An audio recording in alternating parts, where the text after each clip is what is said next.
Hey there, curious friend. I'm Courtney, a certified peer support specialist, and welcome to Wonderland Unlocked. In this series, Curious Connections, we're diving into the twists and turns of friendships and relationships, exploring trust, growth, and those unexpected moments in between. Because in the world of connections, nothing is ever quite as it seems, but it's always worth unlocking together.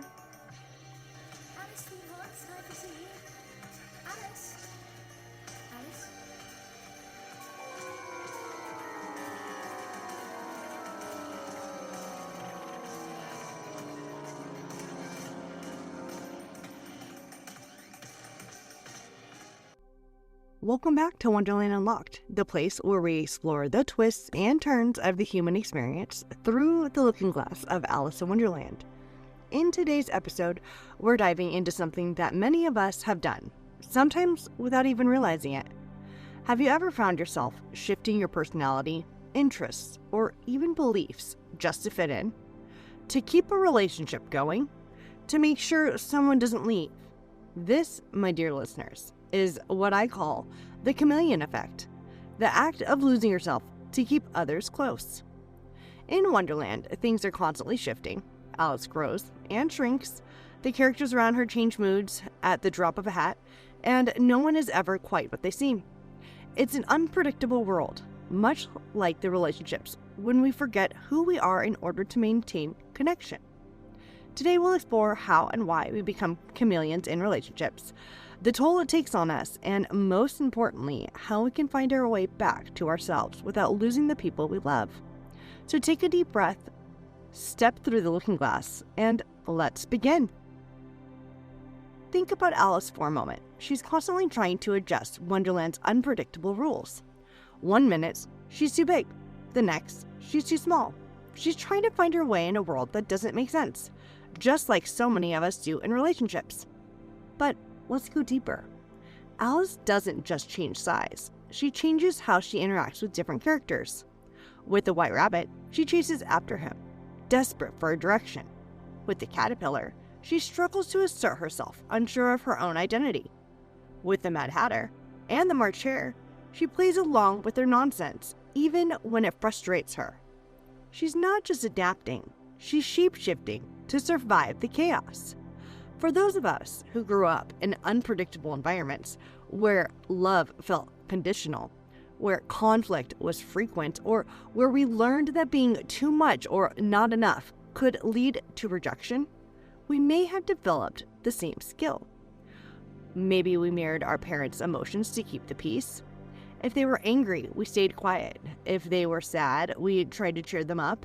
If they were unpredictable, we learned to read their every micro-expression like a weather report, adjusting ourselves accordingly. Maybe we became who our friends needed us to be, morphing into the cool one, the funny one, or the easygoing one to keep our place in the group. We feared that if we showed our true selves, our fears, our opinions, our needs, we'd be abandoned. Maybe in relationships, we became experts at reading between the lines, anticipating what our partners wanted before they even asked. We learned to shift, mold, and minimize parts of ourselves to fit their expectations, sometimes without even realizing it. And so we became chameleons, people who shift their identity depending on who we're there with. But here's the thing, adaptation isn't always bad. It's natural to adjust in different social settings. We all do it to some extent, being more professional at work, more relaxed with friends, more tender with loved ones. The problem is when adaptation turns into self-erasure. I want you to ask yourself, have you ever changed your opinions, music taste, or hobbies just to match someone else's? Have you ever swallowed your true feelings to avoid conflict? Do you find yourself molding into different versions of yourself depending on who you're around? Do you struggle to answer the question, who am I, when no one else is around? If you answered yes to any of these, you might be caught in the chameleon effect. But why do we do it? At its core, the chameleon effect is a survival mechanism. It's rooted in the fear of rejection, abandonment, or conflict. When we were younger, we learned through experience or subtle messages that being fully ourselves wasn't always safe. For some of us, this started in childhood. You're too sensitive, so we toughened up. Why can't you be more like your sibling? So we reshaped ourselves to fit the mold. If you don't behave, no one will like you. So we silenced parts of ourselves to be more acceptable. For others, it solidified in relationships. Maybe a friend made fun of something we loved, so we stopped talking about it. Maybe a partner dismissed our feelings, so we learned to suppress them. Maybe we lost someone important when we did show up authentically, and it reinforced the belief that we had to change to be loved. At some point, we stopped asking, who do I want to be? And started asking, who do they need me to be?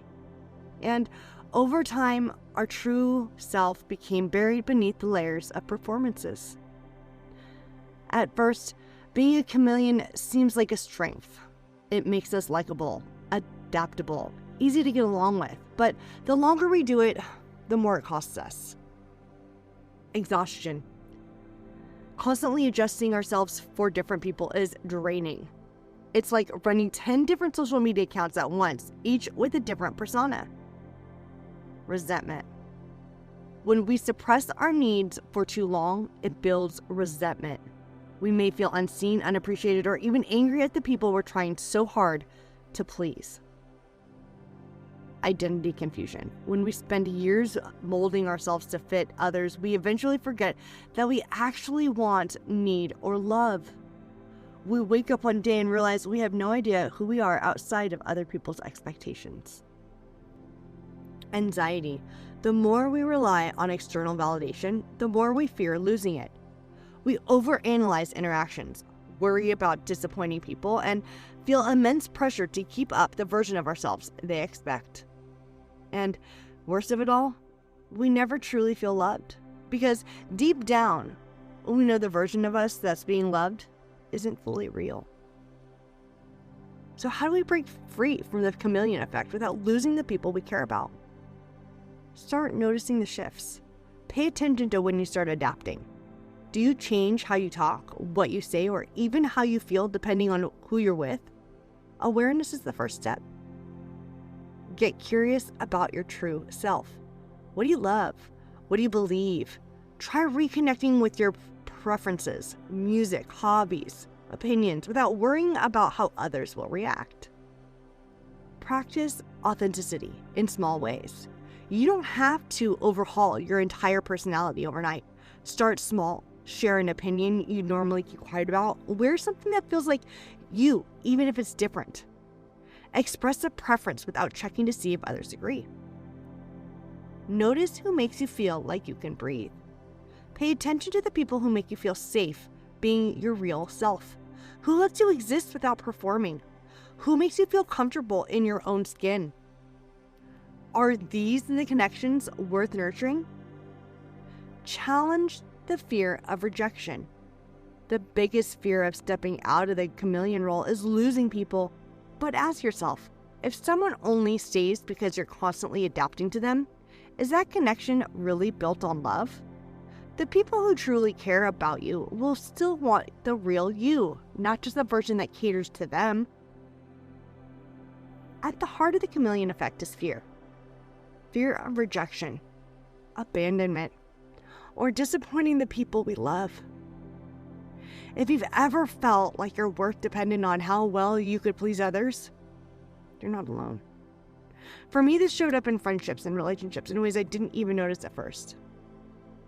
I wasn't outright lying, but I was omitting parts of myself, pretending I was okay with things I wasn't, laughing at jokes I didn't find funny, agreeing when I actually disagreed. It wasn't about deception, it was about survival. When love has ever felt conditional, whether in childhood, past relationships, or even within society, we learn that being ourselves might be risky, and so we shapeshift. Psychologically, this behavior often stems from people-pleasing tendencies, a learned response from environments where love and safety depended on our ability to keep others happy. Low self-worth, the belief that who we are isn't enough, so we have to be more or less depending on the situation. Attachment wounds. If we've experienced abandonment, rejection, or inconsistency in relationships, we might believe that authenticity is too dangerous.